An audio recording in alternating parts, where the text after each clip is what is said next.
matatu, Makambako, Njombe na Lupembe.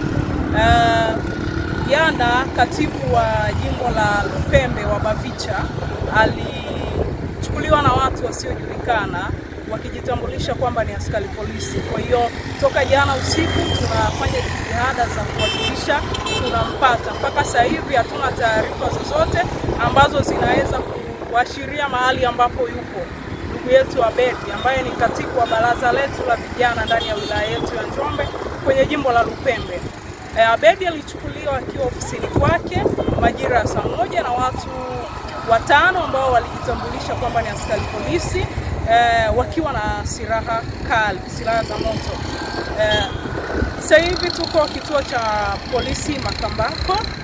Tumekuja kumwangalia, pengine atakuwepo hapa ndugu yetu, lakini baada ya kufika hapa askari wa hapa wametuambia hakuna hiyo taarifa na hakuna mtu aina hiyo.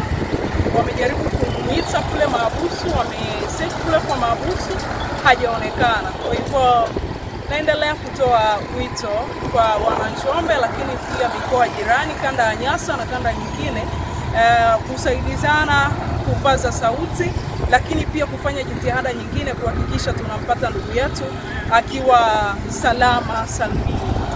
Tunapitia wakati mgumu sana kwenye hichi kipindi, hususan kwetu sisi wanaharakati.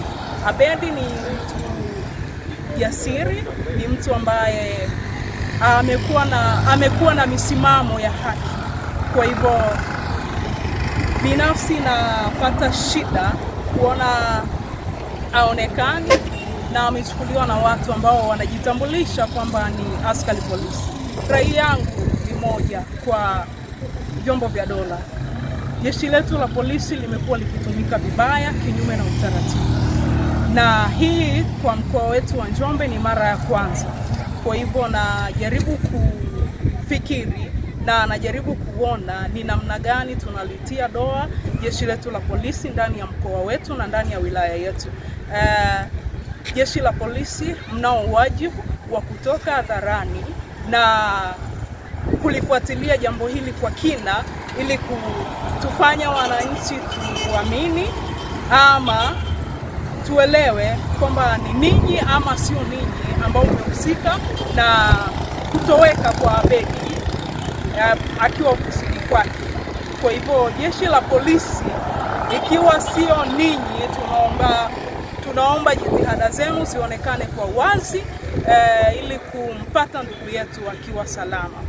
Tunatambua umuhimu wa jeshi la polisi kwenye wilaya yetu, kwenye majimbo yetu na hata ndani ya mkoa wetu.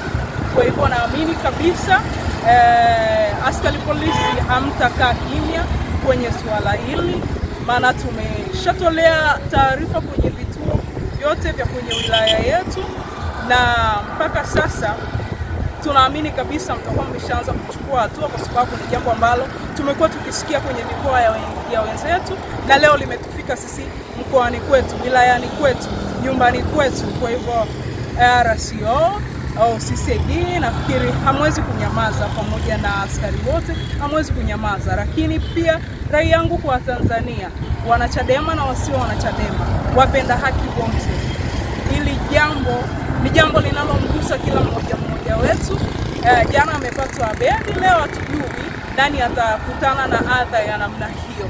Wananjombe ni wasihi sana tuwe na utulivu, lakini pia umoja katika kuhakikisha kwamba tunalindana wenyewe kwa wenyewe. Muda ambao tunao sio salama sana, inafikia wakati hatuwezi kuamini jeshi la polisi kwa sababu ya vitendo ambavyo vinajitokeza kwenye mikoa ya wenzetu na leo vimetokea kwenye mkoa wetu. Binafsi imenishtusha sana na nakosa lugha nzuri ya kuongea ili kuonyesha hisia zangu juu ya hili, lakini haipendezi na inafanya vijana wengi wenye mapenzi mema na taifa hili kukata tamaa kwenye nchi yao wenyewe. Niwaombe Bavicha ndani ya wilaya yangu tusikate tamaa, tusirudi nyuma. Mapambano bado yanaendelea na tutahakikisha tunashinda. Kwa pamoja tunaweza kuungana na kumpata ndugu yetu bila kujali mazingira ambayo atapatikana. Asanteni sana.